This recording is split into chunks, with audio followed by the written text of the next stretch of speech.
Election जेव्हापासून declare झालेलं आहे तेव्हापासून निवडणूक याद्यांमध्ये घोळ आहे. हा वेळोवेळी आम्ही नगरपालिकेचे अधिकारी, मुख्य अधिकारी, कर्मचारी सर्वांच्या निदर्शनास आणून दिले.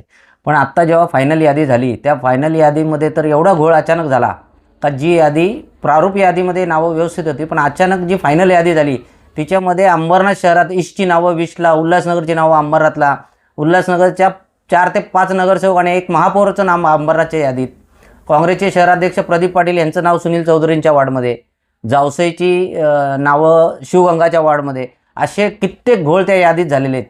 काल आम्ही सीओ साहेबांना ते पण निदर्शनास आणून दिलं. सीओ साहेबांनी आम्हाला सांगितलं का याद्यांमध्ये आम्ही जेवढं चांगल्या पद्धतीने करता येईल तेवढं करू, पण अजूनपर्यंत ते झालेलं दिसत नाही. म्हणून आम्ही आता ACP साहेबांची भेट घेऊन त्यांना निवेदन दिलं आहे का सदर ज्या अधिकाऱ्यांनी खोटी कामं केली त्यांच्यावर गुन्हे दाखल करा, जेणेकरून जो सामान्य कार्यकर्ता ज्याचं समाजामध्ये नाव आहे, जो चांगलं काम करतो, तो ह्या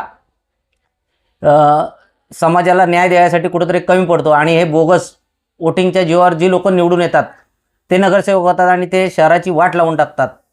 त्यासाठी आम्ही हे आता स्ट्रिक्ट ॲक्शन घेतलेली आहे. आम्ही राज्य निवडणूक आयोगाला पण कंप्लेंट केली आहे. जिथे जिथे शक्य होईल तिथं जोपर्यंत याद्या स्वच्छ होत नाही तोपर्यंत निवडणुका घेऊ नये असं आम्ही वारंवार आमचे राजसाहेब, काँग्रेस, मनसे, शिवसेना सर्व पक्ष सांगतात का निवडणूक घेण्याला घाई करू नका, पहिले याद्या तुम्ही स्वच्छ करा, जेणेकरून निवडणुकीचा अधिकार प्रत्येकाला मिळेल आणि स्वच्छ चारित्र्याची चांगली माणसं निवडून येतील.